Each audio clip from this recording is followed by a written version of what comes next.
তুমি যদি আমার শেষ যুগের নবীর উম্মত বানাইতা, সুবহানাল্লাহ কোন। মুসা নবী যখন এই কথা কয়, এই দোয়া যখন করে, পাহাড়ের গুহার মধ্যে সাপ শুয়ে রইছে। কি শুয়ে রইছে? এই মেজর এখন সাপ শুয়ে রইছে, বিশাল অজগর এক সাপ শুয়ে রইছে। মুসা নবীর কথাটা সাপে শুনতেছে। সাপের কান নাই? কান আসেনি? শুনতেছে সাপ। মুসা নবীর বক্তব্য শেষ, চাওয়া পাওয়া শেষ। সাপ কয়, আল্লাহ, হযরতে মুসা একজন দামি নবী, বনী ইসরাইল বংশের শ্রেষ্ঠতম একজন নবী, কিন্তু এত দামি নবী হওয়ার পর যে নবী তোমার সঙ্গে কথা কয়, তুমি তার সঙ্গে কথা কও।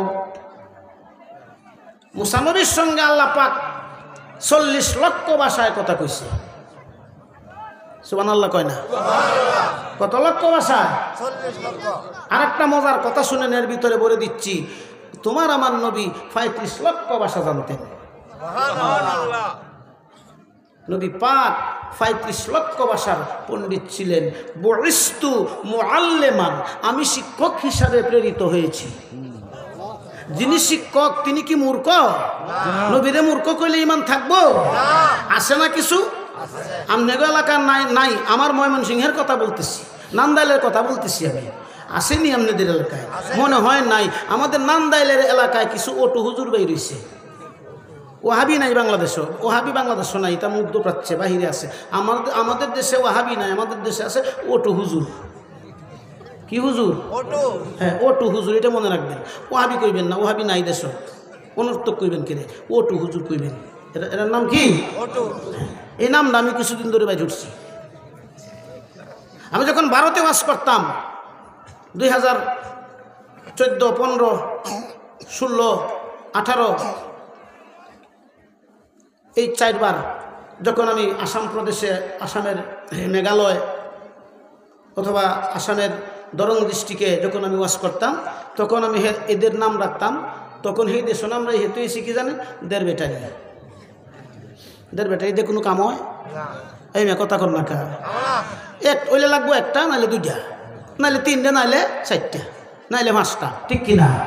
কিন্তু দের বেটারির কোনো কাম হয়? তেহারা ওইরকম কোনো কাম নাই। এখন বাংলাদেশও রাখছে আর নাম অটু।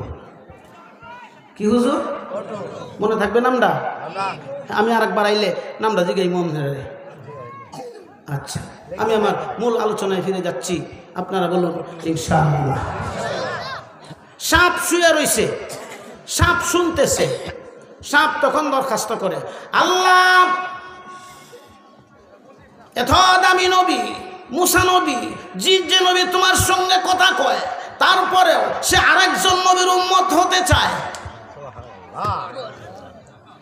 আল্লাহ, ও আল্লাহ, যে মুসা আরেকজন নবীর উম্মত হইতে চায়, ও আল্লাহ, না জানি গো এই নবীজিকে আল্লাহ, এই নবীজিরে না দেখায়া আমি সাপের মরণ দিও না। একটা সাপ নবীরে ভালোবাসে, আমরা ভালোবাসি না? ভালো যদি না বাসতেন এখানে আসতেন? নবীরে ভালোবাসেন না? আমরা ভালোবাসি নবীরে, আমরা নবীকে ভালোবাসি, নবীর জন্য আমরা সব কিছু করতে পারি না? কত ভালোবাসি তোমায় ও গো নূরে মদিনা, জগতে নাই তোমার তুলনা। কন্যা, জগতে নাই তোমার তুলনা। কত ভালোবাসি তোমায় ও গো নূরে মদিনা, জগতে নাই তোমার তুলনা। হায় জগতে নাই তোমার তুলনা। মাতা পিতা আত্মীয় স্বজন সবার চাইতে তুমি হও আপন। তুমি আমরার জীবন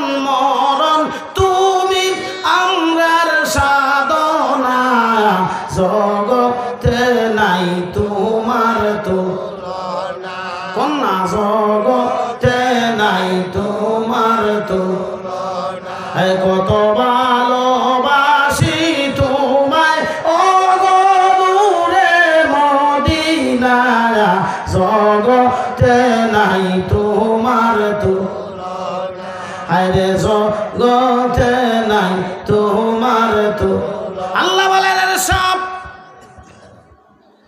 তুমি আমার নবীরে দেখতা, হ্যাঁ আল্লাহ আমি তোমার নবীরে দেখতে চাই। আল্লাহ বলেন সাহেব আমি তোমার দোয়া কবুল করলাম, সুবহানাল্লাহ কোন।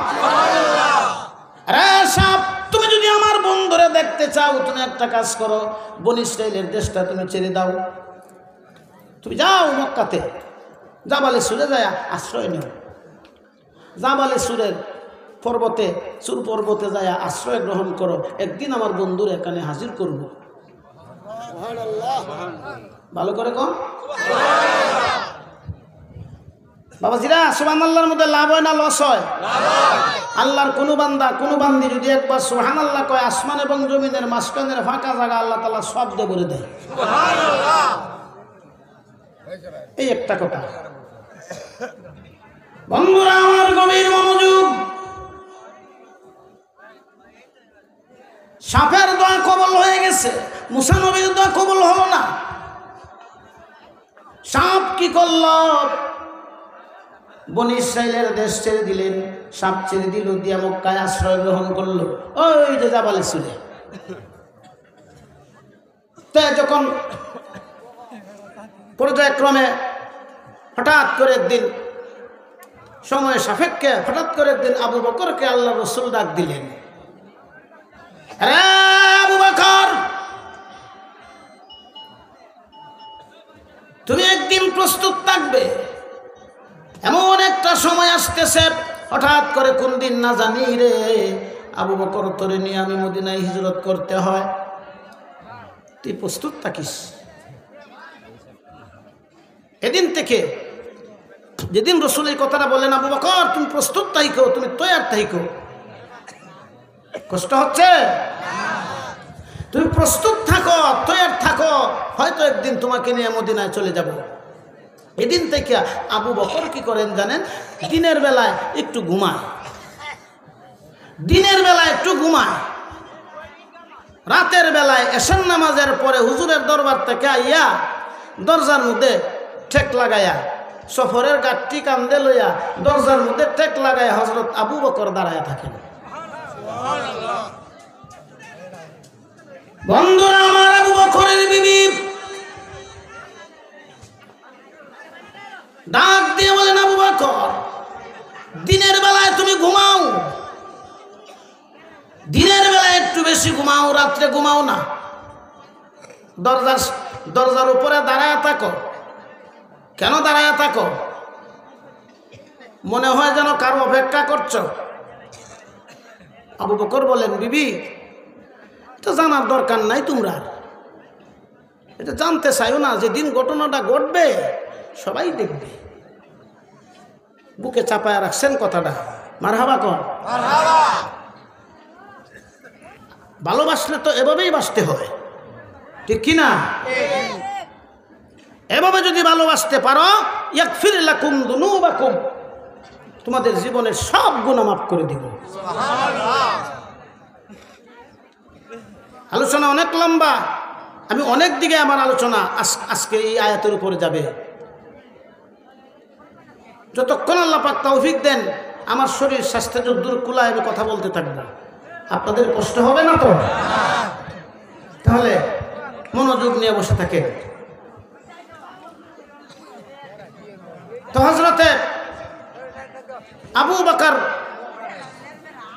সিদ্দিক রাদিয়াল্লাহু তাআলা আনহু, নবী পাকের জলিলুল কদর সাহাবী, শুধু সাহাবী নয়, পরমাত্মীয়, নবী পাকের শ্বশুর, নবীজির শ্বশুর, নবী পাকের শ্বশুর।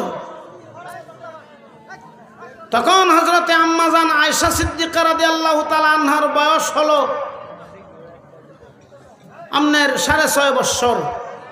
খুব বেশি হইলে 7 বছর হযরত আয়েশার বয়স।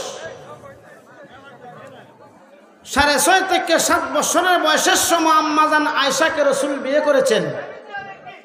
হে মিয়া সুবহানাল্লাহ কোন। এদিক সেদিক কিছু হোক, আপনারা এদিকে অন্যদিকে কান দিবেন না। আপনারা আমার দিকে তাকায় থাকেন। আমার কাছে ডাইনে বামে অনেক আলেম ওলামা বসা, পূর্ণিমার চাঁদের এখানে বসা। এই পূর্ণিমার চাঁদের দিকে তাকায় থাকেন। ওমান নাজারা আলেমান ফাকাদ নাজারান নাবিয়্যা, নবীজি বলছেন আমার উম্মতের মধ্যে যারা আলেম, এদের চেহারার দিকে যারা তাকায় থাকবে সে যেন স্বয়ং আমি রাসূলের দিকে তাকায় রইল। পূর্ণিমার চাঁদ আপনাদের আজকের সবার সভাপতি, আমার ডাইনে যিনি বসা, আকাশের পূর্ণিমার চাঁদ, উজ্জ্বল নক্ষত্র। মারহাবা কোন মিয়া। বন্ধুরা আমার, হযরত আবু বকর অপেক্ষা করতেছে। বিবি বলেন, কিরে আবু বকর, কার জন্য জানি অপেক্ষা করো? কার জন্য অপেক্ষা করো? দেখবি তো ঘটনাটা যেদিন ঘটে, তোমরা তো সবাই দেখবি। তো তখন আম্মাজান আয়েশার বয়স 6.5 বছর। কত বছর? 6.5 বছর। নবী তাকে বিয়ে করে ফেলেছেন। তখন তো আয়েশা হুজুরের স্ত্রী, হুজুরের আমাদের আম্মা, আমাদের আম্মাজান। নবীর কোনো বিবিদের নাম নিলে, নবী পাকের কোনো বিবি মুবারকের নাম নিলে আগে আম্মাজান বলতে হবে। কি বলতে হবে? রাসূলে পাকের বিবি মুবারক সকল উম্মতের মা, সকল উম্মতের। হ্যাঁ, মনে থাকবে, এটা মনে রাখবেন। হযরত আয়েশা বলেন, বাবা মনে হয় যেন কার জন্য অপেক্ষা করো? দেখি দিনের বেলা একটু বেশি ঘুমাও, রাত্রে ঘুমাও না, দরজার মধ্যে হেলান দিয়ে দাঁড়ায় থাকো। মনে হয় কার জন্য অপেক্ষা করো বাবা? আবু বকর বলেন, মা কেন তোরা আমারে বারবার প্রশ্ন করস? যেদিন ঘটনাটা ঘটবে এদিন তো সবাই দেখবে। না বলে বিবির কাছে, না বলে নিজের মায়ের কাছে, মেয়ের কাছে, কথাটা বুকে চাপা দিয়ে রাখছে। আর আবু বকর বিবির কাছে না বলার পিছনেও একটা কারণ আছে। কারণটা বলে দেই। আবু বকর টাচ করতে পারতেছেন, টাচ করতে পেরেছেন, বুঝতে পেরেছেন যে মেয়ে মানুষ, মহিলা মানুষ, কথাটা যদি কই, কথাটা তো নাও থাকতারে, প্রকাশও তো হয়ে যেতারে, ঠিক কিনা? কারণ হইল মহিলাদেরকে আল্লাহ তাআলা 3টে গুণ দিছে। জোরে কোন কয়টা? 3টা। 1 নম্বরের গুণ হইল হেডের ভিতরে কথা থাকে না। 1 নম্বরের গুণ গড়গড়ায় বাইরে যায়। কারণ এদের গলার মাঝখানে যে একটা উঁচা হাড্ডি, এটা নাই। আপনার গলায় আছে না? কিন্তু এদের গলার মধ্যে, মেয়ে মহিলাদের গলার মাঝখানের উঁচা হাড্ডিটা নাই। আজকে রাত্রে বাড়ি থেকে দরকার হইলে আজকে রাত্রে আতায় দিয়ে কবেন, নান্দালের হুজুর কয়ে গেছেন তোর গলার মাঝখানে বলে হাড্ডি নাই, দেহি টেস্ট করবেন, চেক করবেন। কয়ে লইন যে না এলে ডরাইব, না এলে ভয় পাইব না। কয়ে গে গলা তার দেখুন যে বুঝুরে কইলে সব বনাস না জানি কোন রাজ্য হয়েছে। আচ্ছা, 2 নম্বরের গুণ 40 বছরের আগের কথাও মনে রাখতারে। এই গুণটা মহিলাদের আছে। 3 নম্বরের গুণ 10-12 জন একত্রিত হইতে পারলে দুনিয়ার ইতিহাস কইতে তাহে। এই গুণ দিয়ে আল্লাহ পাক এদেরকে দিচ্ছে। মারহাবা কোন? তা আবু বকর টাচ করতে পেরেছে যে কথাটা যদি কই তাহলে কি জানি হয়, এজন্য তিনি কথাটা বললেন না, বুকে চাপায় রাখছেন। নবীরে কত ভালোবাসে আবু বকর। হঠাৎ করে জোরের বাড়ি কাফেররা ঘেরাও করে ফেলেছে। আল্লাহ বলেন, জিবরাইল যাও আমার বন্ধুর কাছে, আমার বন্ধুরে আমার সালাম দাও। আমার বন্ধুরে যায় বলো আজকেই তিনি মদিনায় হিজরত করতে হবে। সুবহানাল্লাহ কোন? নবী পাক কি করলেন? হযরত আলীকে ডাকালেন, আলী রে, আমি তো এক্ষুনি মদিনায় হিজরত করব, দেখোস না আমার বাড়িতে কাফেররা চতুর্দিক ঘেরাও করে ফেলেছে, আমি এক্ষুনি আল্লাহর হুকুম হয়েছে আমি এক্ষুনি মদিনায় হিজরত করতে হবে। আলী বলতেছেন, ইয়া রাসূলুল্লাহ, হে আল্লাহর নবী, আপনি কি কাফেরদের ভয়ে মদিনায় যেতে চান না আল্লাহর হুকুমে মদিনায় যেতে চান? নবীজি বললেন, আমি আল্লাহর হুকুমে মদিনায় যেতে চাই। সুবহানাল্লাহ। কি ছেড়ে দিব?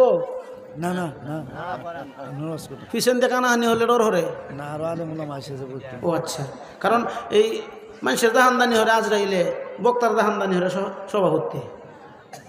যদি এই হরে লাল বাতি জ্বালা দিতে বক্তার বুঝন লাগে যে সময় শেষ, ঠিক কিনা? তাহলে আর একটু দুরূদ শরীফ জুড়ে আওয়াজ দেব তার ভাই না হরতালে মাইক তো একটু তেমনা, যদি আপনারা শক্তি না দেখাই তার নৌকা একটু সুন্দর আওয়াজে ফরন লাগবো। খেয়াল রাখবেন মদিনার দিকে। আল্লাহুম্মা সাল্লি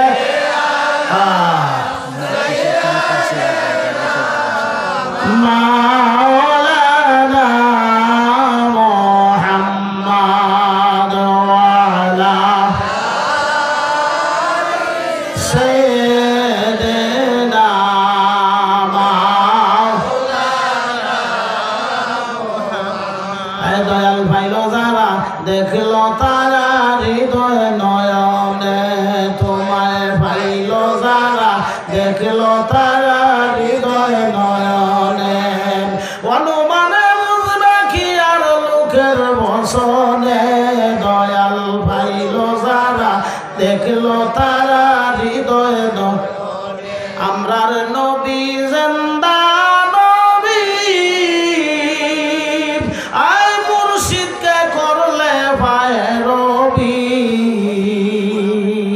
ধরা দিবেন দয়াল নবী তোমার সামনে, দয়াল ভাইলো যারা দেখলো তারা হৃদয় নয়নে, তোমায় ভাইলো যারা দেখলো তারা হৃদয় নয়নে। বন্ধুরা আমার, হযরত আলীকে নবীজি ডাক দিলেন, আলী তুই আমার বিছানায় শুয়ে থাক, আমার চাদর মুবারক গায়ে দিয়ে শুয়ে থাক।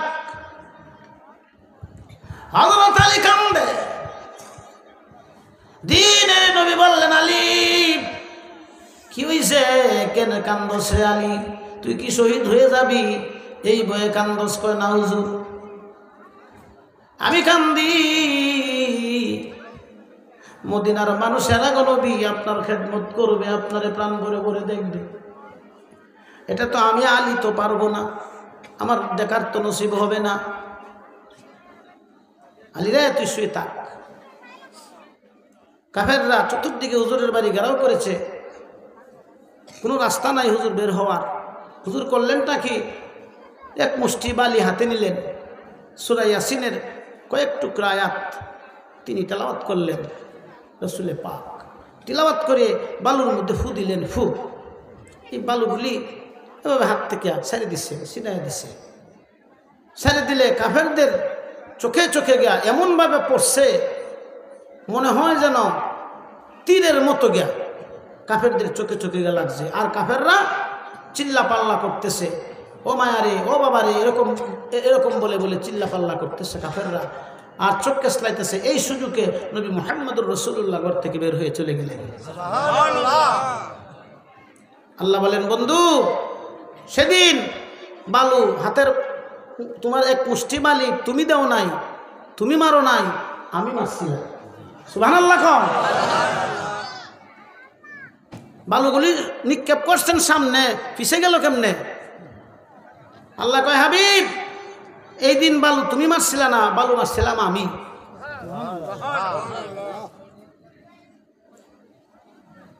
কিছু দূর যাইয়া আবার হযরত দ্বীনের নবী হযরত আলীর কাছে হুজুরের হুজরাতে চলে আসছেন। সুবহানাল্লাহ কই। কিছু দূর যাইয়া আবার ফিরলেন। দ্বীনের নবী ডাক দেখো, আলী, আলী রে, কাফেরদের কিছু মাল আমার কাছে আমানত আছে, সকালবেলায় তুই একটা কাজ করবি, কাফেরদের প্রত্যেকের হাতে হাতে আমার এই মালগুলি পৌঁছায় দিবি রে আলী। কাফেররা নবীরে মানত না, কিন্তু বিশ্বাস করত। আমানত, সব আমানত হুজুরের কাছে রাখত। সুবহানাল্লাহ কোন? আচ্ছা, আমার নবী চলে গেছে।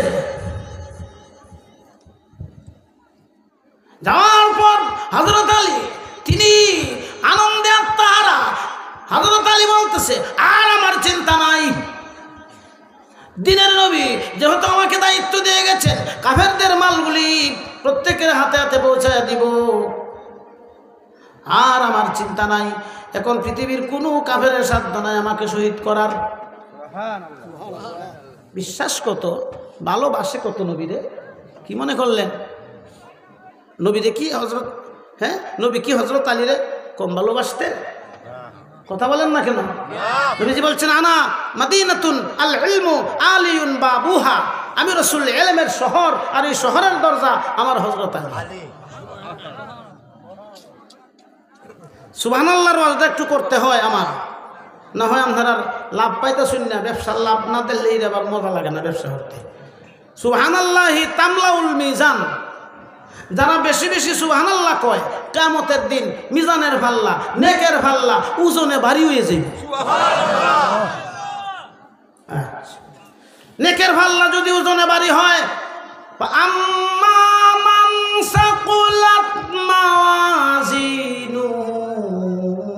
ফাহুয়া ফি ঈশাতির রাদিয়া। নেকের পাল্লা যদি ওজনে ভারী হয়, ঠিকানা হবে জান্নাতে। জোরে কোন কোথায়? জান্নাতে। আর যদি গুনার পাল্লা ভারী হয়ে যায়, বদের পাল্লা যদি ভারী হয়ে যায়, ওয়া আম্মা মান খাফফাত মাওয়াজিনুহু ফাউম্মুহু হাভিয়া, যদি বদের পাল্লা ভারী হয়ে যায়, ঠিকানা হবে জাহান্নামে। জোরে কোন কোথায় হবে? জাহান্নামে। এই মেয়ে আরেকটা কথা আমি সবসময় বলে আসছিলাম, এটাও কোরআন থেকে বলবো। এই কথাটা হলো, পৃথিবীতে দলের কোনো অভাব নাই। আছে না? দলের অভাব আছে? আওয়ামী লীগ, বিএনপি, জাতীয় পার্টি, জামাত ইসলাম, নেজামি ইসলাম, হলনা দলনা, হলনা দলনা মানে তার নাম জানি না। কিন্তু কিয়ামতের ময়দানে দল হবে মাত্র দুইটা। কয়টা? জোরে কোন? আরো জোরে কোন? মাত্র দুইটা দল। আল্লাহ ওয়াজ করছেন, ফারিকুন ফিল জান্নাতি ওয়া ফারিকুন ফিস সাঈর। সুবহানাল্লাহ।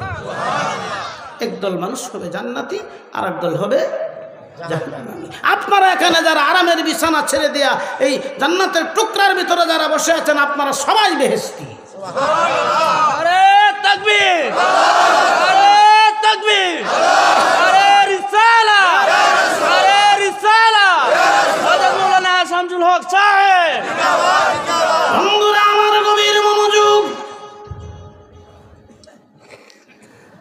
দ্বীনের নবী আস্তে আস্তে টিমটিম করে হাঁটতে হাঁটতে হাঁটতে হাঁটতে নবীজি আবু বকরের হুজরা শরীফের সামনে যায়। হুজুর দাঁড়ায় আছেন। হুজরা শরীফের সামনে দাঁড়ায়া ছোট্ট আওয়াজে ডাক দিলেন, আবু বকর।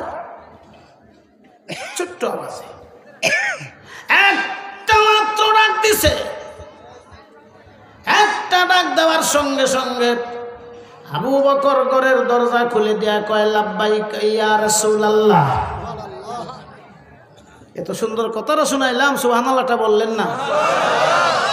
সুবহানাল্লাহর সাথে কারো দুশ্মনী নাই তো? ভালো করে কোন সুবহানাল্লাহ। লা ইলাহা ইল্লাল্লাহ, জোরে লা ইলাহা ইল্লাল্লাহ, কলবে লা ইলাহা ইল্লাল্লাহ, রূহে লা ইলাহা ইল্লাল্লাহ, সরে লা ইলাহা ইল্লাল্লাহ, লা ইলাহা ইল্লাল্লাহ। আয় মুসলিম ফিকরে উকবা কর, পিছলে রাত মে উঠা কর, পেশে মৌলা সজদা কর, লা ইলাহা ইল্লাল্লাহ, লা ইলাহা ইল্লাল্লাহ, লা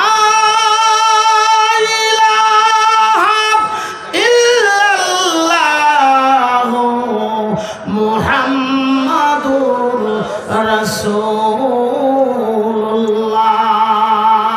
সাল্লাল্লাহু তাআলা আলাইহি ওয়াসাল্লাম রাসূল প্রেমিক যারা আল্লাহ জবে তারা মরিয়াও মরে না গো কোন রাসূল প্রেমিক যারা আল্লাহ জবে তারা মরিয়াও মরে না মাটিও ধরে না আগুনেও পুড়ে না জলেও ডুবে না গো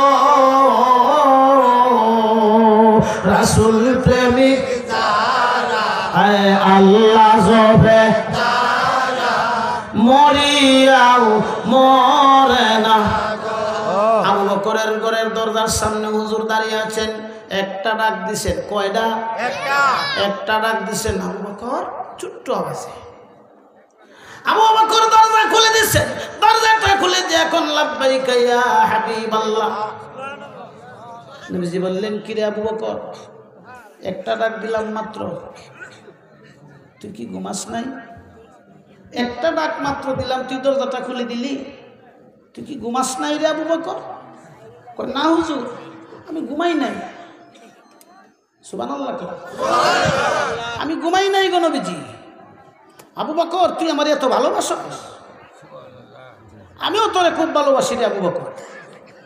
তোর আমার ভালোবাসা স্বর্ণ করে লেখা থাকবে কিয়ামত পর্যন্ত। নেশাব ভালোবাসলে এভাবেই বাঁচতে হয়, ঠিক কি না?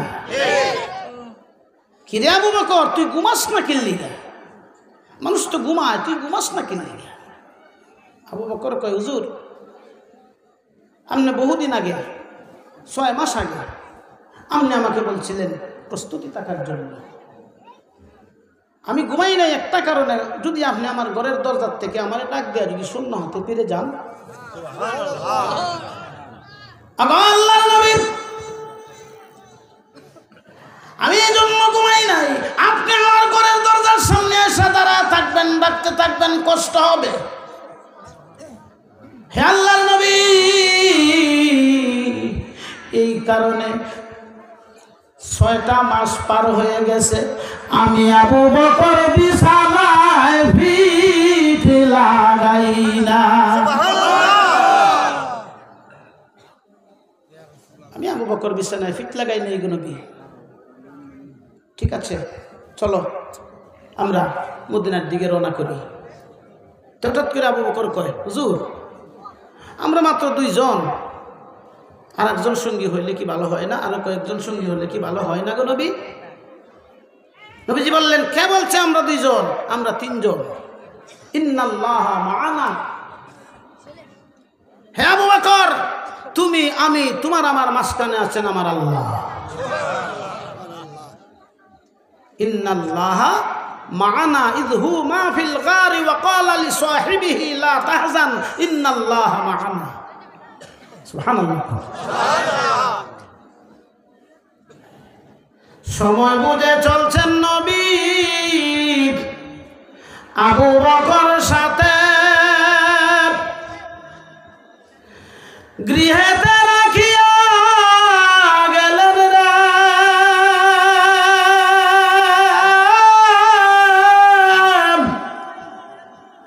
হযরত আলী রে আমার, ওই মদিনার পথে। কন্যা, ওই মদিনার পথে রে আমার, ওই মদিনার পথে। ভাবপূর্ণ হৃদয়ের মানুষ রে,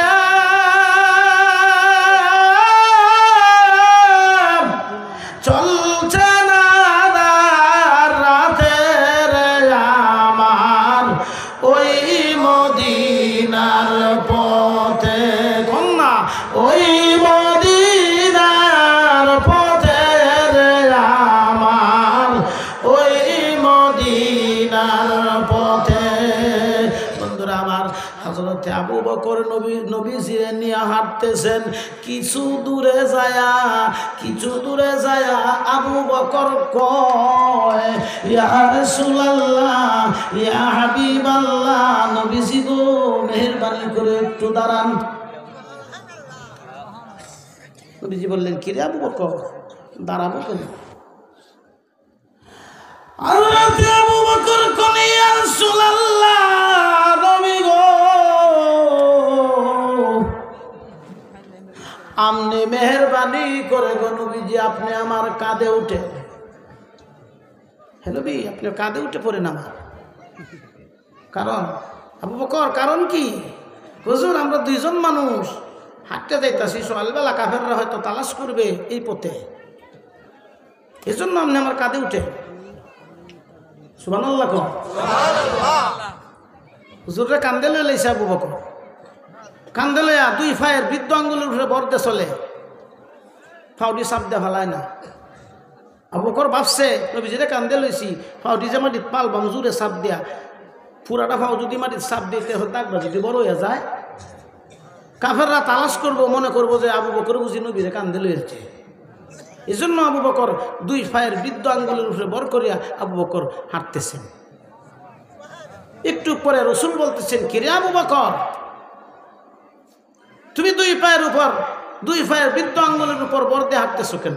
কয়, হে রসুল, আপনার কান্দে লইছি, ফায়ের দাগটা যদি বড় হয়ে যায়, কাফেররা হয়তো সহালে তালাশ করবে আর ভাববে যে আবু বকর তো নবীরে কান্দে লইয়াছে, নাইলে ফায়ের দাগ বড় হয়েছে কেন? কি প্রেম দেখেন না, কি ভালোবাসা।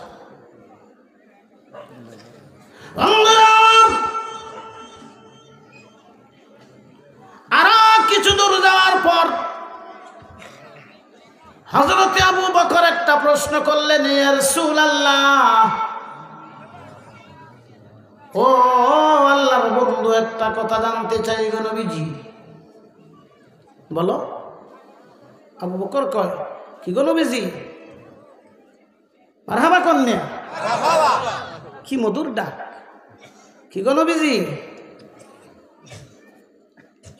আমি জানতে চাই, কাঁধে বোঝা নিলে তো ওজন লাগে, মাথায় বোঝা নিলে ওজন লাগে। হে নবী, আমি যে আপনারা কান্দে লইছি, ওজন লাগে না তো? হ্যাঁ, কারণ কি গো নবী? নবী মুস্কি মুস্কি একটা হাসিতে কয়, আবু বকর, নূরের তো ওজন হয় না। নারে তাকবীর, নারে রিসালাত, নারে হায়দারি, নারে গাউসিয়া, আহলে সুন্নাত ওয়াল জামাত জিন্দাবাদ, শামসুল হক অন্ধ হাফেজ সাহেব জিন্দাবাদ, জিন্দাবাদ।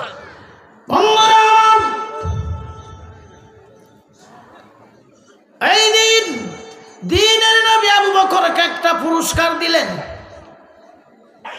নবীজিকে আবু বকর কান্দে উঠাইছে, এই জন্য একটা পুরস্কার দান করলেন। কি পুরস্কারটা? হলো এটাই, আবু বকর রে, আজ থেকে নকশেবন্দ মোজাদ্দেদিয়া এই দুইটা তরিকার দায়ভার আর আবু বকর তোর কাছে দিলাম। দুইটা তরিকা কয়টা? এই মেজুর এখন চারটা তরিকার দায়ভার দুইজন সাহাবীর হাতে। একজন হযরত আলী, চিশতিয়া এবং কাদরিয়া, দুই তরিকার দায়ভার হযরতে আলীর কাছে দিয়ে দিচ্ছেন। এটা কখন দিচ্ছেন? রসুল এটা দিচ্ছেন এই সময় হযরত একদিন সাহাবীদের সাথে হযরত আলী কি করছেন? ঠাট্টা করতেছেন, বলতেছেন, হ্যাঁ বুঝছি, নবীর কাছে একবার যান, আমার কাছে দুইবার আনা লাগে। ভালো করে কোন, নবীর কাছে একবার গেলে আমার কাছে আসতে হয় দুইবার। সাহাবীর আগে কয়, কি গো নবীজি, এই আলী তা কি কয়? কি কয়? কয় আপনার কাছে একবার আইলে তার কাছে দুইবার যাওয়ান লাগে, এটার কারণ কি? কি কয় হযরত আলী? কয় ডাক দাও আলী রে। আলী, লাব্বাইক ইয়া রাসূলুল্লাহ। কি কয় আমার সাহাবীরা রে, কি কইছস? কি গো নবীজি, কি কইছি আমি? তুই কইছ যে আমার কাছে, আমি নবীর কাছে, আমি নবী, আমার কাছে আইয়ে একবার আর তোর কাছে যায় নাকি দুইবার? হযরত আলী বললেন, হুজুর এটা তো আমি কই নাই, আমনের কথা। নবীজি আপনি তো বললেন আনা মাদিনাতুন ইলমু আলিউন বাবুহা, আমি রাসূল ইলমের শহর, আর এই শহরের দরজা আমার আলী। কি গো নবীজি, কেউ যদি ঘরের ভিতরে গুদামের ভিতরে ঢুকে কিছু বাহির করার জন্য দরজা দিয়ে তো ঢুকতে হয়, আবার বাহির হওয়ার সময় দরজা দিয়ে তো বাইর হইতে হয়। দিনে নবী মুস্কি মুস্কি একটা হাসি দিয়া কয়, আলী তোর কাছে আজকে থেকে তোর কাছে আমি নবী সিস্তিয়া কাদিরিয়া, এই দুইটা তরিকার দায়ভার আলী রে তোর কাছে দিছি। এরপরে ক্রমান্বয়ে পরে বেলায়েতের যুগ আইছে, বেলায়েতের যুগ আইলে এক একজনের কাছে দায়িত্ব গেছে। চিস্তিয়া তরিকার ইমাম হজরতে খাজা মাইনুদ্দিন আজমিরি সিঞ্জিরি রহমতুল্লাহ আলাইহি, কাদেরিয়া তরিকার হজরতে বরফির আব্দুল কাদের জিলানী রহমতুল্লাহ আলাইহি, নকশবন্দিয়া হজরতে খাজা বাহাউদ্দিন রহমতুল্লাহ আলাইহির কাছে, আর মুজাদ্দেদিয়া হজরত ইমাম মুজাদ্দেদ আল ফেসানি রহমতুল্লাহ আলাইহির কাছে। 4 তরিকার 4 ইমাম, 4 মুজাহাফের 4 ইমাম। মারহাবা কর। আচ্ছা, এই তো শরীয়ত, তরিকত, হাকিকত, পরে কি মারেফত। মারফত না, মারেফত। মারেফত শব্দের অর্থ হইল গোপন রহস্যের পরিচয়, অদৃশ্যের পরিচয়। মারহাবা কোন। আর হাকিকত শব্দের অর্থ হইল, হাকিকত শব্দের অর্থ হইল এই অতি গোপন, অতি গোপন মানে আসল। হাকিকত শব্দের অর্থ কি? আসল। বুঝেন না আমার কথা? আপনারা আর কথা বুঝেন না? হ্যাঁ, আচ্ছা, আমি আমার আসল জায়গায়, আগের জায়গায় ফিরে যাচ্ছি। আবার একটু দুরূদ শরীফ পড়ুন। আল্লাহুম্মা সাল্লি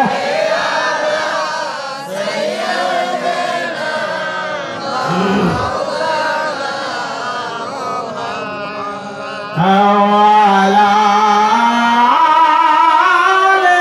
সাইয়্যিদিনা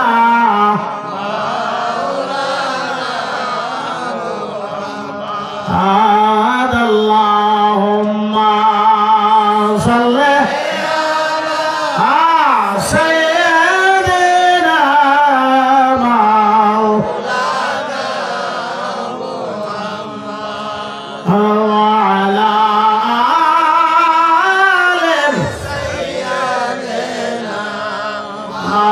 মাওলানা নবী পাককে আবু বকর কান্দে লইয়া হাঁটতেছে। যাইতে যাইতে যাইতে যাইতে সুর পর্বতের কাছে যাওয়ার সঙ্গে সঙ্গে রাত্র শেষ হয়ে গেল, সূর্য উঠে যাবে, আলো হয়ে গেছে, হয়তো সূর্য উঠে যাবে। ঠিক এই সময়ে আবু বকর বলেন, ইয়া রাসূলুল্লাহ, চলুন আমরা এই গুহার ভিতরে ঢুকে পড়ি, জাবালে সুরের ভিতরে চলুন আমরা ঢুকে পড়ি। এখানে রাসূল আবু বকরকে নিয়ে ঢুকে গেলেন জাবালে সুরে। সুবহানাল্লাহ। তো এভাবে যখন ঢুকে গেছেন, ঢুকে যাওয়ার পর আল্লাহর কুদরত দেখেন মিয়া, কবুতর আইছে, এক জাক কবুতর আইয়া এখানে আল্লাহর হুকুমে আয়া বাসা বানাইছে, বাসা বানায় ডিম পাড়িয়ে লাইছে। সুবহানাল্লাহ। ডিম পারিয়া গুহার মুহের উপরে বই রয়েছে। এদিক দিয়ে মাকড় সায়া, চতুর্দিক দিয়া বেড়া বানায় আছে জাল দিয়ে। সুবহানাল্লাহ কর।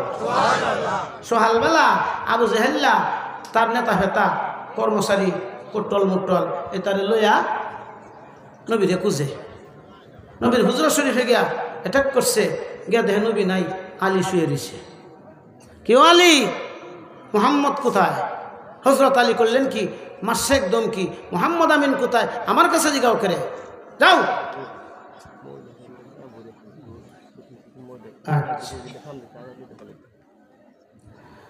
বন্ধুরা আমার,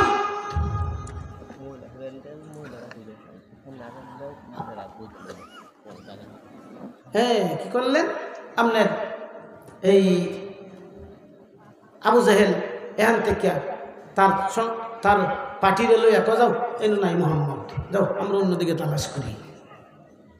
তালাশ করতে করতে করতে করতে একটা কাফেলা গিয়ে ঢুকে পড়ছে গিয়া সুর পাহাড় যেহানো যা বলে সুরের মধ্যে গিয়া উপরে গিয়ে উঠতে পড়ছে গিয়া।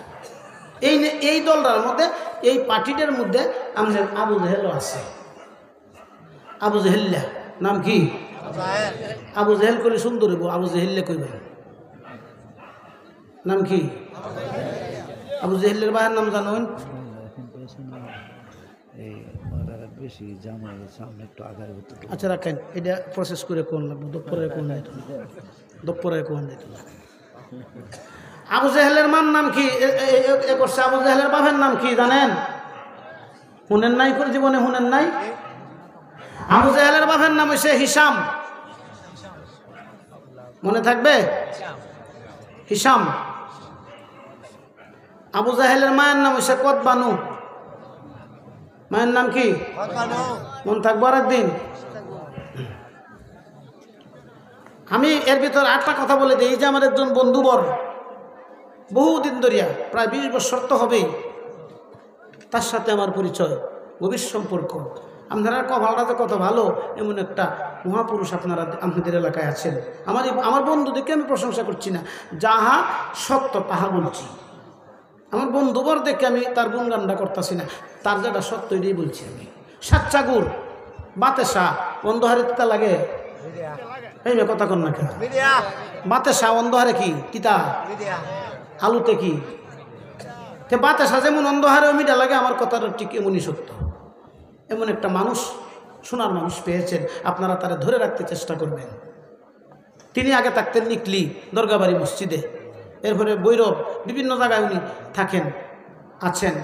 যেখানেই যায় এখানেই তার সুগ্রান আল্লাহ পাক ছড়াইয়া দেয়। এখন এই দেশে আছে, এই এলাকায় আছে, এখানে আল্লাহ পাক তার সুগ্রান ছড়াইয়া দিয়েছে। আমি আয়াই বুঝতে পেরেছি। আমি বলতেছিলাম আবু জেহেলের বাপের নাম হিসাম, মায়ের নাম কতবানু, বউয়ের নাম হয়েছে জর্না। বউয়ের নাম কি? জর্না। মনে রাখবেন। আর একবার যদি এলাকায় দেখতে হয়, আর আমরা তালাশ করলে জনাব মাওলানা নুরুল ইসলাম জিহাদি সাহেবের কাছে তালাশ করলে আমাকে পাবেন। আমাকে নতুন করে ফোন করতে হবে না। এরপরেও কাঠ আমি ইনশাল্লাহ দিয়ে যাব আপনাদেরকে। তবু তালাশ করলে আমাকে তালাশ করতে হলে ওনার কাছে গেলেই আমাকে আপনারা পেয়ে যাবেন। মারহাবা। কষ্ট হচ্ছে না তো? আরো কিছুক্ষণ চলবে?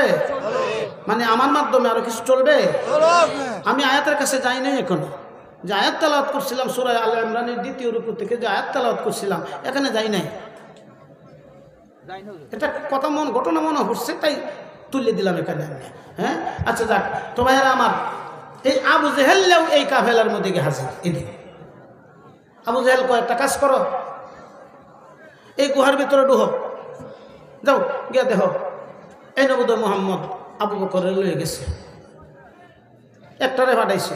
কয়টারে? একটারে। একজন কন্যা যে, একজন কইলে আদব হইব। একটা। কয়টারে পাঠাইছে? গেছে গুজিয়াই বসে গিয়া। এই যে কবুতরের জাল, এই মাকড়সার জাল, কবুতরের ডিম বাসা বানায় লয়ে বই রয়েছে। এটা দিয়ে কয়, আবু জাহেল, আবু জাহেল, তোর কথার কোনো মূল্য নাই। সুবহানাল্লাহ।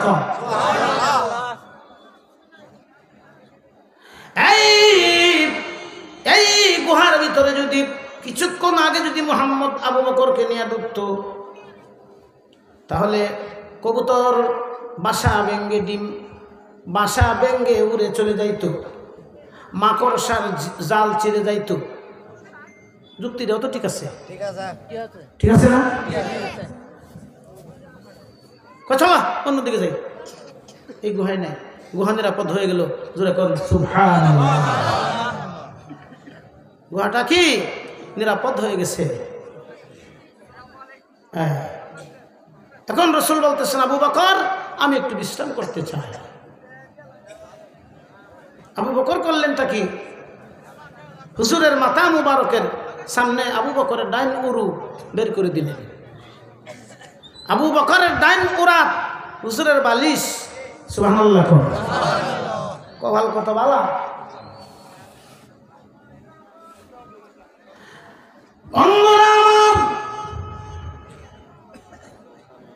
আবু বকর ডান উরু বাহির করে দিলে দ্বীনের নবী মাথা মোবারক রেখে একটু ঘুমিয়ে গেছে।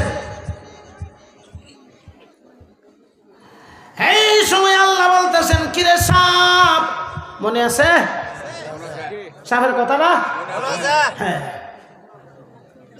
কিরে সাপ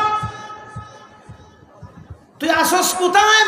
সাপ জবাব দে, আল্লাহ আমি জাবালে শুনে আছি। সাপরে আজকেই তোমার নবীজি জাবালে শুয়ে আসছেন আবু বকরকে নিয়ে। আজকে যদি না দেখোস আর জিন্দেগিতে আমার নবীরে তোর দেখার নসিব হবে না। আচ্ছা, একটা কাজ করি, চোখটি একটু বন্ধ করেন, বাকি কথাটা পরে শুনেন। একটু চোখটি বন্ধ করেন, কয়েকটা মিনিট একটু আল্লাহ পাকের জিকির করে নেই, একটু আল্লাহকে ডেকে নেই। নেটওয়ার্ক আরেকটু শক্তিশালী হয়ে যাক, আল্লাহ পাকের সাথে সম্পর্কটা আমাদের আরেকটু জোরদার হয়ে যাক। পারা যাবে? একবার যদি কেউ আল্লাহ কয়, তার আমল নামায় ৩৫ লক্ষ নেক্সট হয়। পারা যাবে? ডাকতে পারবে? এদিক দিয়ে পারতো না, আপনারা পারবে? তাহলে এক আওয়াজে, উচ্চ আওয়াজে, এক আওয়াজে একটু আমার সাথে সাথে একটু চোখটি কিন্তু বন্ধ করেন, এক আওয়াজে একটু আল্লাহকে ডাকেন, আল্লাহ আল্লাহ